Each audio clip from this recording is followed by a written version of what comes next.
रिया recording studio बरातवा Sarlahi Nepal.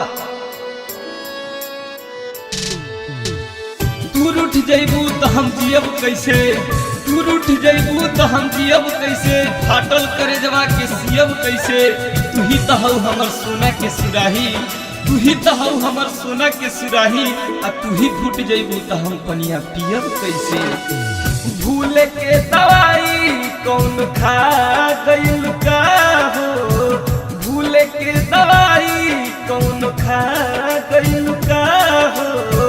बोला हमर अंजलि भूला गइल का हो, बोला हमर सोना भूला गइल का हो।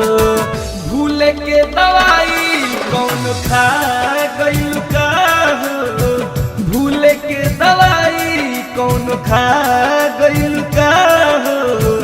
बोला हमर सोना भूला गइल का हो, बोला हमरे अंजलि भूला गइल का हो। केहू अपन बना के छोड़ देला, केहू दूसरा के रिश्ता जोड़ लेला। केहू अपन बना के छोड़ देला, केहू दूसरा से रिश्ता जोड़ लेला। हम तो कबू फूल नहीं खे तोड़नी, बहुत लोग तो अपन बना के दिल तोड़ देला, दिल तोड़ देला।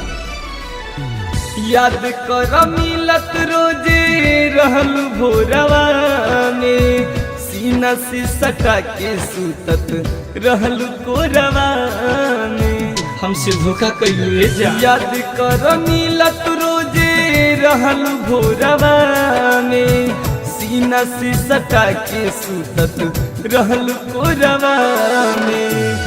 दूसरे के प्यार में अधूरा गइल का हो, दूसरे के प्यार में अधूरा गइल का हो।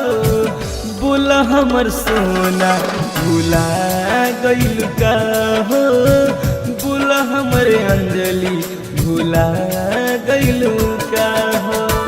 हमर प्यार के मजाक समझेलू, हमर प्यार के मजाक समझेलू, हमर आंसू के ऊपर सांस समझेलू। हमर जनाजा निकलल तहरा गली से तो तू अपना शादी के बारात समझेलू, बारात समझेलू। पहिले खबरिया ले तू रहल पल पल के, उदय के कइल प्यार भूल गइल कल के।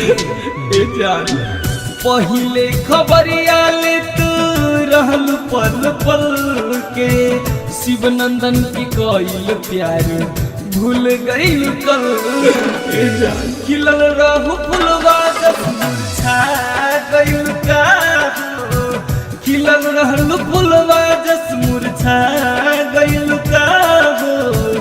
बोला हमर सोना भूला गइल का हो, बोला हमर अंजलि भूला गइल का हो।